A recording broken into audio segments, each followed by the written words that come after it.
When Morris Day first started playing drums in Prince's high school band, Grand Central, he found the singer extremely standoffish.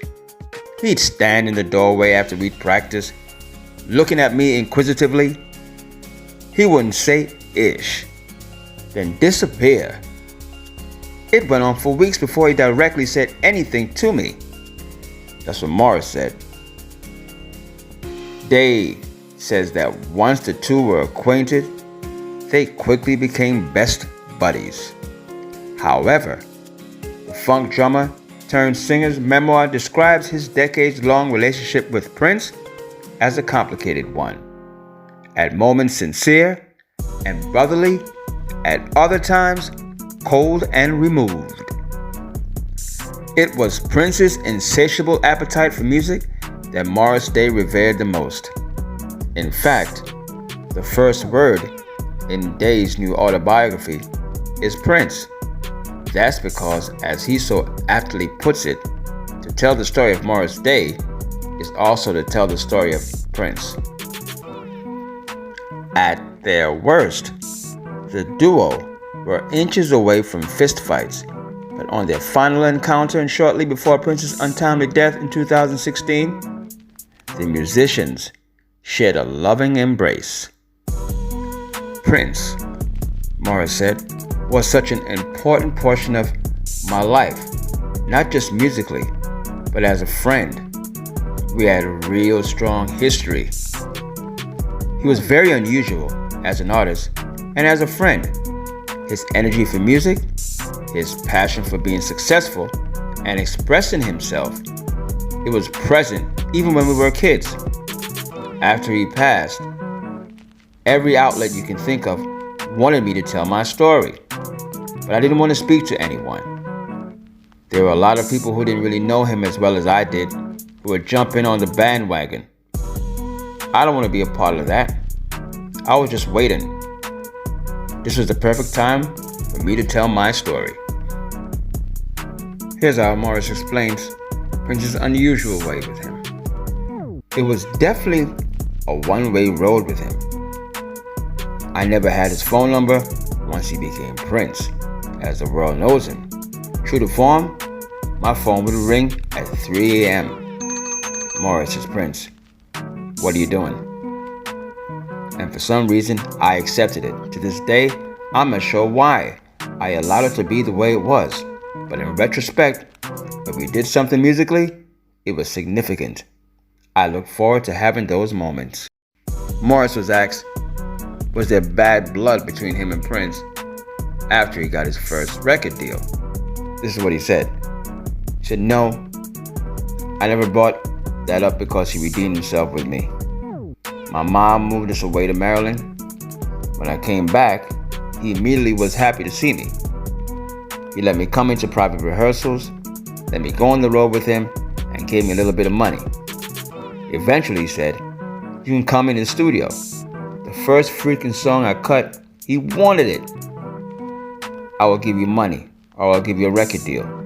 He redeemed himself, as far as I was concerned, because my musical ambitions were starting to come into play. He helped me achieve that. At the time, there was really no need to rehash the past. Once asked, did he get to say everything to Prince? And Morris replied, that's the whole book. He was really living the life of the consummate rock star. In a way, I feel like I was shut out. I'm not saying that I was some groupie that really needed attention from him, but we had gone so far together until I separated myself and got my solo deal. Then we did do stuff together. Access was very limited. I had a lot that I really wanted to get off my chest. It was always said that Prince created his own competition when he created the band at the time. As far as Prince being threatened, this is what Morris had to say. His control issues went way beyond the surface. Eventually, he stopped us from being popular overseas. I think he put the thumb on our record releases in Europe, Asia, and throughout the world. Then he took us off major markets on tour because we were doing so well. At least in the States, we couldn't do New York or LA with him. We could only do the B markets. He didn't want us to be bigger than him, I think was the main concern. That probably wouldn't have happened anyway, but that's his way of controlling the situation. As far as his control issues is concerned, Morris went on to say he felt Prince had a Napoleon complex. He said, "Isn't that what they say about sharp people? That once they seek control to make up for whatever else?" He said he didn't want to talk all that ish about his boy, but he was just being honest. He felt definitely that Prince had a Napoleon complex. The control issues was through the roof. As far as Purple Rain is concerned, where he said he didn't see any cuts or any previews before the film was released, he said he had no idea what I was going to see. I had heard after the dailies, "Man, you guys are doing awesome," but it was pretty much a closed party. To be honest, I've only seen the movie one time, and that was in the premiere at the Chinese theater.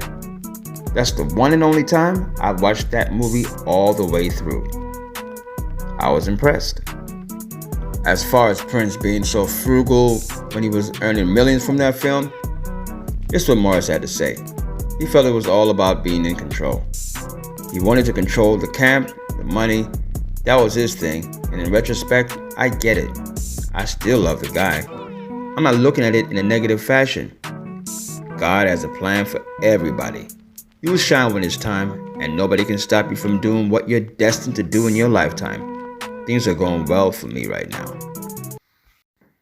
As far as the transition of his friend, Morris went on to say, when he heard the news, it was very painful. I went right into denial mode. But at midnight, when I was trying to sleep, it hit me like a ton of bricks.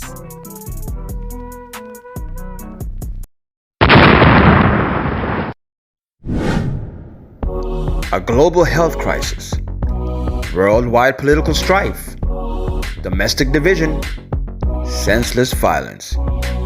These were the conditions that Prince sought to wrap his arms and mind around on his enduring 1987 single, Sign of the Times, the title track from his 9th studio album, a double LP that was widely considered a masterpiece at the time and has only grown in stature in the decades since. 1987, special year, second time I saw Prince live in Dortmund, Germany, where I traveled for the first time in Europe.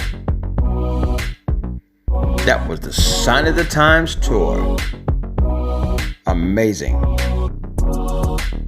He featured Kat, who was a dancer and singer in the background, who did a fantastic job dynamically and adventurously. She explored that stage like she was creeping like a black cat from the jungle. Beautiful presentation from Prince and the band with Sheila E. on drums. Prince's closest collaborators from that era, after the blockbuster success of Purple Rain, some less successful experiments, and the disbanding of the Revolution, offer an unprecedented look into his process and his psyche going into one of his most influential periods. Prince, who was never very forthcoming about his work, preferred to let the music speak for itself. But along with rare archival materials from the Prince's state storage vault, his personal and creative confidants, including the recording engineer Susan Rogers, his co-writer and romantic partner Susanna Melvoin, and the bassist Levi Seeker Jr., illuminate the creation of Sign of the Times in vivid detail, from his reaction to the AIDS epidemic and the Challenger explosion to his demeanor during those feverish 24-hour studio sessions. Using a Linn LM1 drum machine and a Fairlight synthesizer, the recording technology of the day, Prince played every instrument on the apocalyptic funk song, which was reissued as a part of the Super Deluxe box set last year, 2020, when it couldn't help but feel topical. It's a song that picks up all of the agony and all of the different registers. There's a melancholy to it that matches 2020, but it also challenges us to think about how long we've been on the battlefield and the ways that the music itself can provide us with knowledge to position ourselves for thinking about the future. Prince wasn't just a guitarist, he was everything. He applied himself across musical instruments as easily as he did musical genres. Refusing to be confined to pop, rock, or R&B, Prince made music to feed his soul and often a spoon to his mouth with his iconic guitar playing. Music is music. Ultimately, if it makes you feel good. Cool. Prince Rogers Nelson may not be the first name you think of when you're trying to ascertain who should be anointed the greatest. But when you consider all of the hands at play, it's hard to decide on anyone else.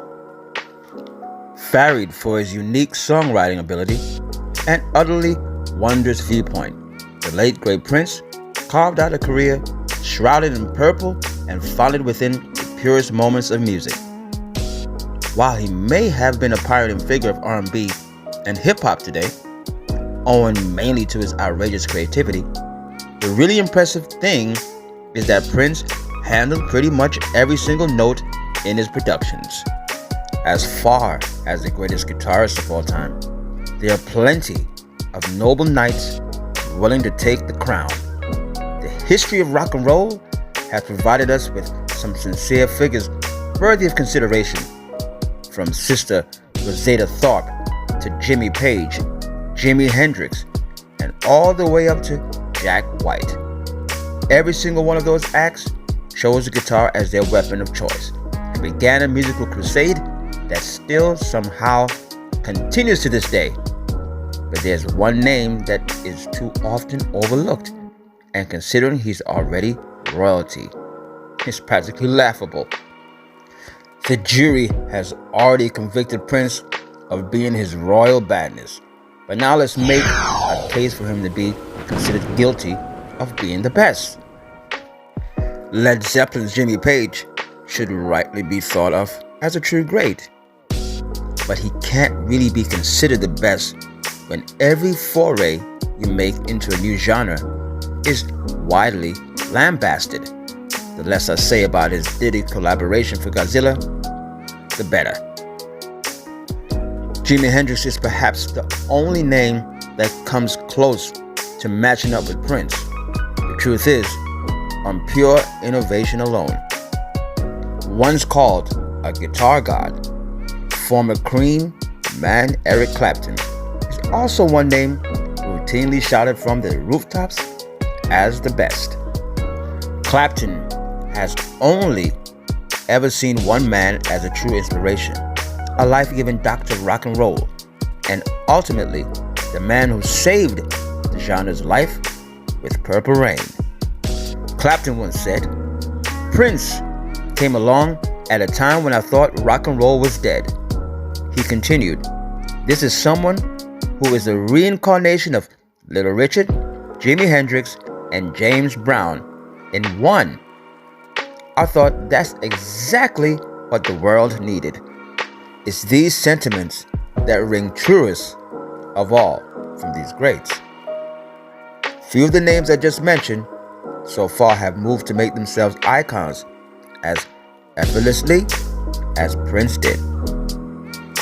Prince, he wasn't distracted by excess or needless debauchery, as the other names I just mentioned. He operated on a higher plane.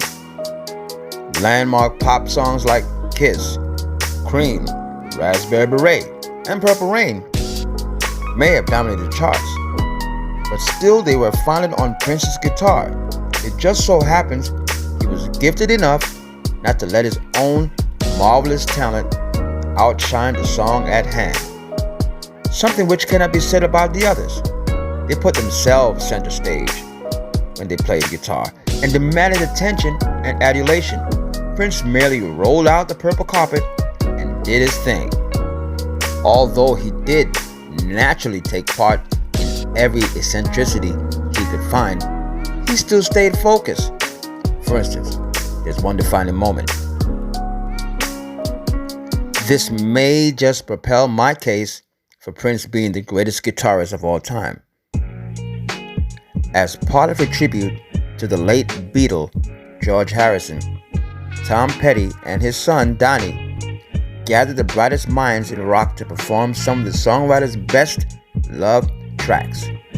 The guest list was extensive, including Petty, Jeff Lynne, Eric Clapton, and Steve Winwood.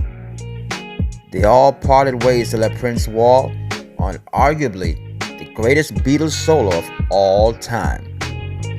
While my guitar gently weeps. With it, he cemented himself in history. Tom Petty at the time recalled the moment where he was saying, "Go on, go on." He remembers he leaned out at him at one point and gave him, "This is going great" kind of look. He just burned it up. You could feel the electricity of something really big going down here. If you need any further proof, take a look at Donnie Harrison's face as Prince absolutely shreds the solo, tells you everything you need to know.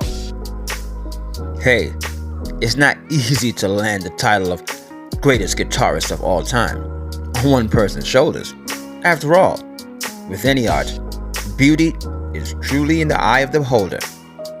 But if you can show us one artist who played as perfectly, intricately, wove that instrument into a whole range of songs and genres as effectively, and still managed to encapsulate the burning essence of guitar playing as brilliantly as Prince, then we may have a debate on our hands.